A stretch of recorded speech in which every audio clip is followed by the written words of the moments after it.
siratal ladzina an'amta 'alaihim ghairil maghdubi 'alaihim waladdallin.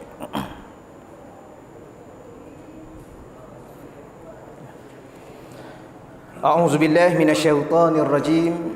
Bismillahirrahmanirrahim.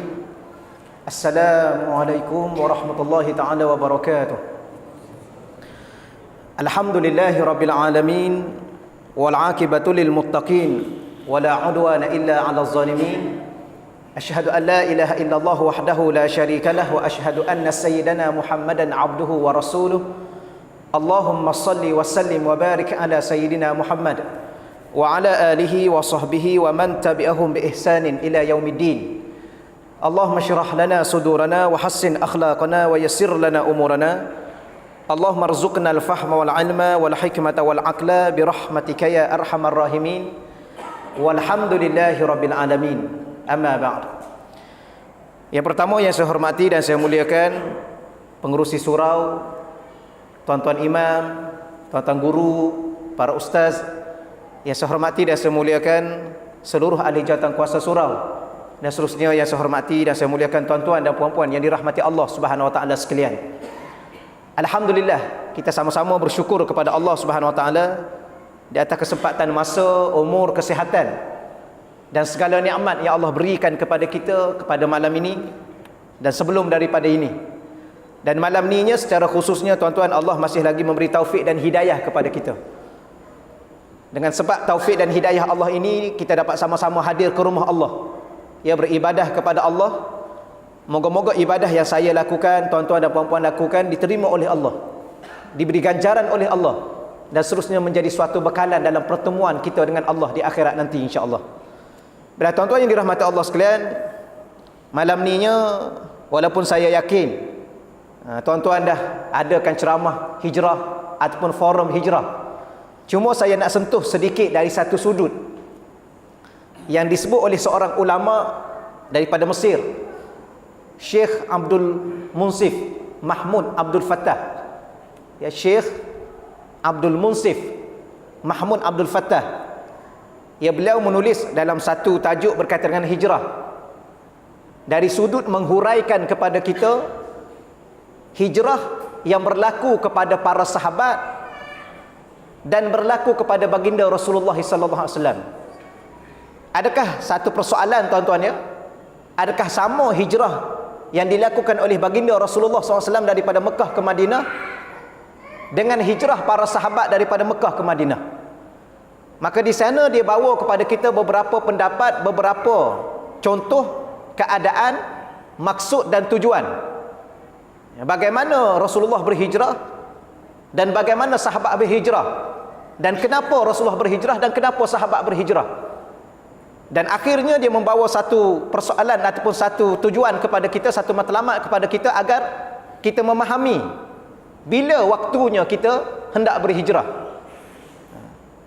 Maka cuma akhirnya dia membawa satu perkara, iaitu masanya untuk berhijrah. Tajuk yang cukup sesuai tuan-tuan ya.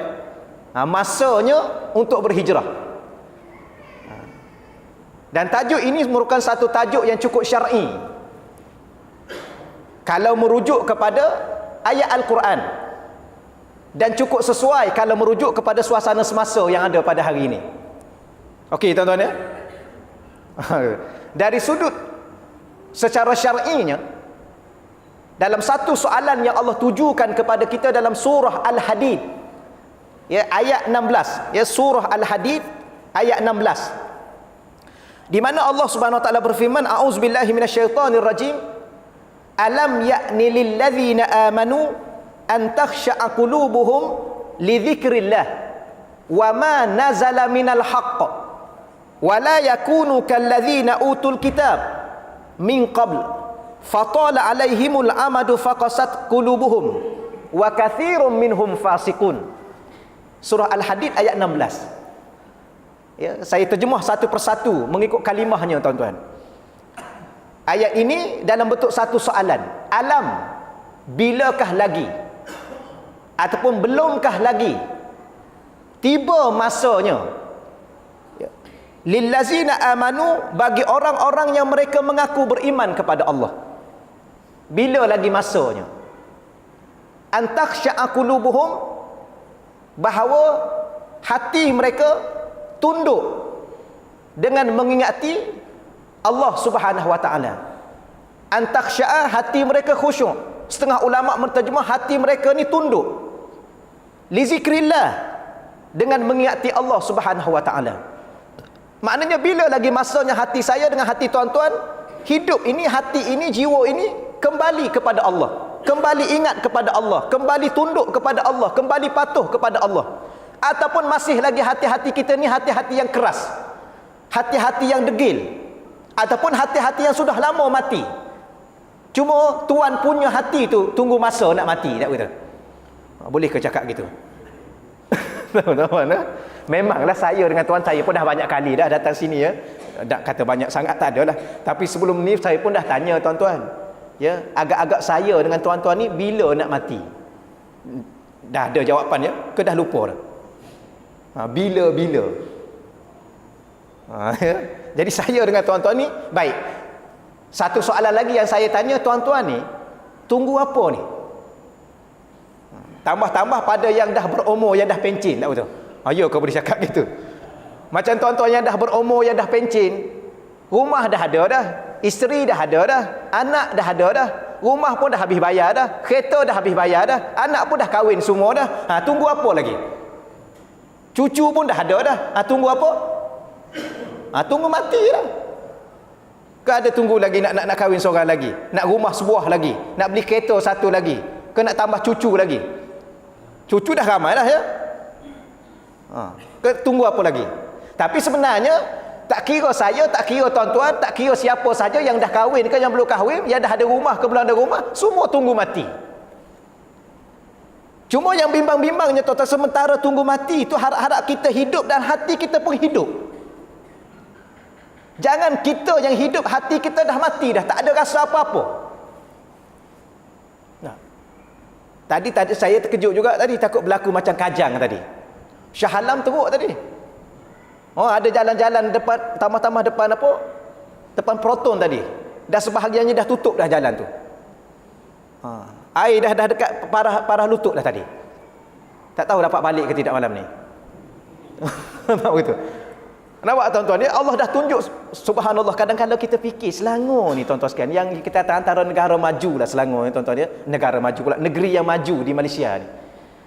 Tapi kalau Allah bagi hujan 3 jam 5 jam aja tenggelam habis. Nah, baru ni kan kat Kajang. Ada orang Kajang ni. Betul nampak tuan-tuan ya? Berapa jam baru ni? Yang ni yang Allah tanya soalan, alam bilakah lagi? Belum sampai masakah lagi? Ya'ni lilladzi na'amanu, bagi orang-orang yang mereka mengaku beriman kepada Allah, mendakwa diri beriman kepada Allah, mendakwa diri yakin kepada Allah. Antakhsha'a qulubuhum, hati-hati mereka ni khusyuk, tunduk, akur li zikrillah, dan akhirnya mengingati Allah, kembali kepada Allah. Ingat kepada Allah ni tuan-tuan, kembali sesuatu kepada Allah. Macam kita sembahyang, ingat Allah, mana sembahyang itu untuk Allah, kembali kepada Allah. Kita hidup, kita makan dan segala-galanya. Okey tuan-tuan ya. Baik, perenggan yang kedua. Wa ma nazala minal haqq. Bilakah lagi masanya hati-hati orang beriman ini tunduk, patuh, menerima nazala minal haqq, sesuatu yang telah diturunkan oleh Allah. Apa dia tuan-tuan? Al-Quran. Bila lagi masa nak terima Quran? Bila lagi masanya tuan-tuan nak laksana hukum Quran? Bila lagi masanya? Ini soalan. Banyak soalan dalam Quran ni tuan-tuan ya. Dah jawab ke belum lagi? Banyak soalan. Ini salah satu soalan. Kemudian Allah bagi satu amaran. Wala yakunu kallazina utul kitab. Jangan sesekali mereka orang beriman ini, kitalah semua tuan-tuan yang kita yakin kita cukup beriman kepada Allah dan Al-Quran. Jangan sesekali orang-orang beriman menjadi seumpama utul kitab, yang telah kami beri kitab kepada mereka. Jangan jadi macam tu. Siapa tuan-tuan? Tak ada orang lain dah ya? Yahudi dan Kristian. Kalau kita ulang lagi sekali, wala yakunu, jangan sekali-kali kamu wahai orang beriman menjadi seumpama Yahudi dan Kristian. Ya, Yahudi dan Kristian yang mana? Min qabl, yang sebelum daripada ini pun kita dah nampak dia punya perangai dia. Yang hari ini lagi teruk perangai. Sebab tu kadang-kadang tuan-tuan sekalian, Hitler tu dia ada jasa dia juga atas muka dunia ni.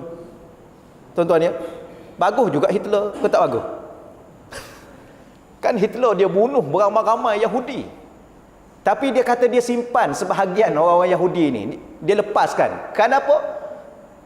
Kerana supaya kita, katanya supaya manusia tahu kenapa saya bunuh Yahudi. Nanti kita persalahkan dia pula, kata dia zalim, tak begitu? Ya, kita kata dia zalim kerana bunuh Yahudi. Apa tu dia simpan sedikit Yahudi, baru kita tahu jawapan. Baru kita rasa kalau macam ni lah Yahudi yang ada hari ni, baiklah Hitler bunuh semua, tak begitu? Kau macam mana tuan-tuan ya? Tapi tu sunnah zaman lah, sunnah yang telah Allah tentukan bahawa Yahudi dia akan hidup ke akhir zaman, kerana pada suatu ketikanya kita orang Islam yang akan membunuh mereka. Apa tuan-tuan ni, sebagaimana hadis, tak boleh saya ceritalah yang tu. Cuma Allah pesan, jangan hati saya, hati tuan-tuan, hati masyarakat Malaysia yang ada hari ni yang mengaku beriman kepada Allah jadi macam Yahudi dan Kristian. Kenapa? Tuan-tuan sekalian, mereka diberi kitab, kemudian fatala alaihimul amadu faqasat qulubuhum, diberi satu tempoh masa yang cukup panjang kepada mereka. Tuan-tuan, Yahudi Kristian ni masa dia memang cukup panjang. Mana dalilnya? Dalilnya daripada Nabi yang 25 orang Nabi dan Rasul yang kita hafal itu. 3 orang daripada itu sahaja yang Arab, yang lain semua daripada Bani Israel. Ulama-ulama mengatakan bahawa di antara Nabi yang di kalangan orang Arabnya ialah Nabi kita Muhammad sallallahu alaihi wasallam. Kemudian Nabi Saleh, dan setengah katakan Nabi Syuaib. Ya, ni antara yang dikatakan oleh setengah. Ada kata yang Nabi Muhammad, Nabi Saleh, ada Nabi Syuaib lah tuan-tuan dia, seorang lagi yang disebutnya. 3 orang ini sahaja. 22 lagi semuanya nabi-nabi di kalangan Bani Israel. Maknanya tempoh masa diberi kepada mereka dengan nabi yang begitu ramai, maka begitu lama. Kitab yang 4 yang kita kata kitab 4 ni, ya, Taurat, Zabur, Injil, Al-Quran, satu sebuah saja untuk umat Nabi Muhammad. Yang 3 buah ni semua untuk Bani Israel, Yahudi dan Kristian. Maka masa diberi kepada mereka cukup lama. Apa lagi? Nabi yang beri kepada mereka cukup ramai, kitab yang diberi kepada mereka cukup banyak. Tiba-tiba faqasat qulubuhum, keras jiwa mereka, sombong jiwa mereka. Mana bukti sombong? Dia tak ikut Nabi, sombong lah tuan-tuan. Kena tunggu macam mana? Tak dengar cakap Allah, sombong lah.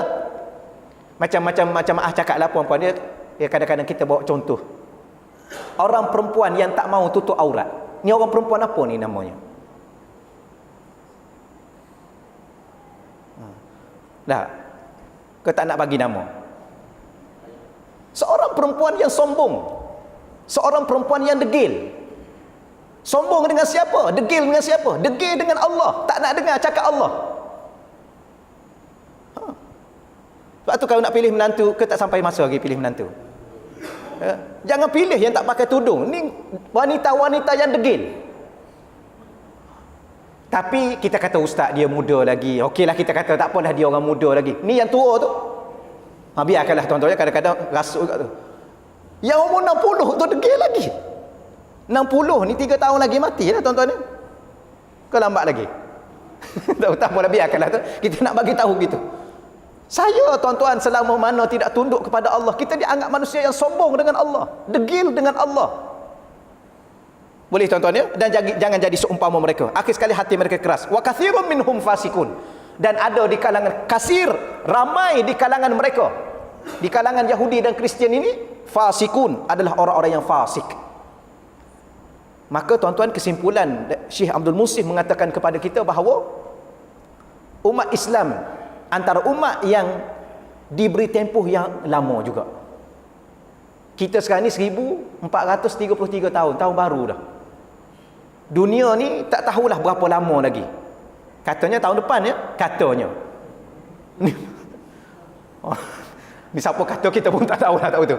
Tapi selama mana kita kata, selama mana Allah ya, kita kata apa ya, kalau kita belajar hadis-hadis Rasulullah, selama mana manusia masih menyebut nama Allah atas muka dunia, lambat lagi lah ya.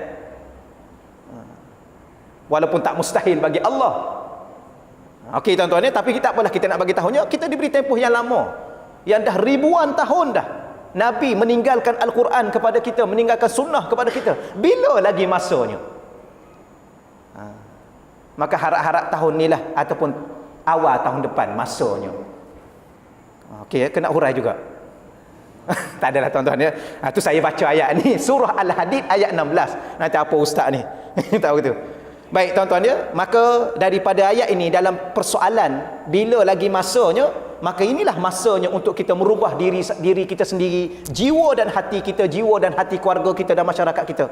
Ya, kembali kepada Allah. Cuma tuan-tuan saya senaraikan sedikit di sini ya.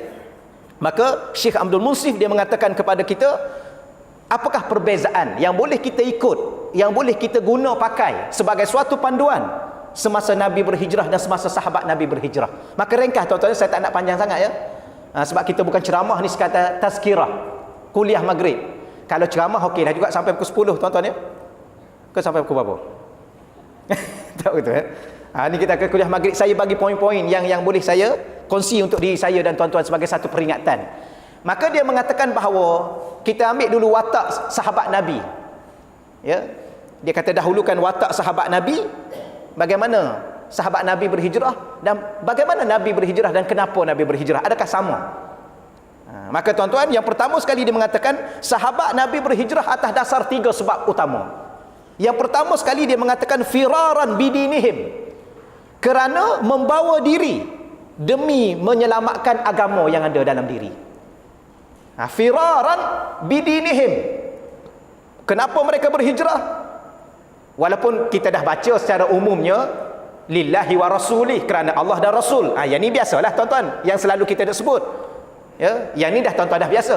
Tapi di sebalik tujuan itu, firaran bidinihim, kerana mereka nak membawa diri mereka demi menyelamatkan agama yang ada pada mereka. Maka tuan-tuan, sekaranglah masanya ya umat Islam berhijrah kerana nak menyelamatkan agama. Yang hari ini tuan-tuan sekalian, subhanallah, kita pun tak tahu nak cakap apa dah, tuan-tuan pun sedia maklum ya. Yang terkini dalam majalah Solusi ke tak silap saya. Apa tuan-tuan? Yang daripada Ustaz Zahzan. Dia mengatakan antara fakta yang terkini, 85% umat Islam di Malaysia mengabaikan sembahyang. Ni yang terkini. Solusi yang terbaru kata semalam ya tuan-tuan ya, orang maklum pada saya. Yang terkini 85% umat Islam di Malaysia mengabaikan sembahyang. Yang tinggal bakinya 25%. 25% ni sembahyang. Sembahyang macam mana? Sempurna ke tak sempurna? Khusyuk ke tak khusyuk? Agak-agak tinggal berapa yang khusyuk? Tuan-tuan setakat ni khusyuk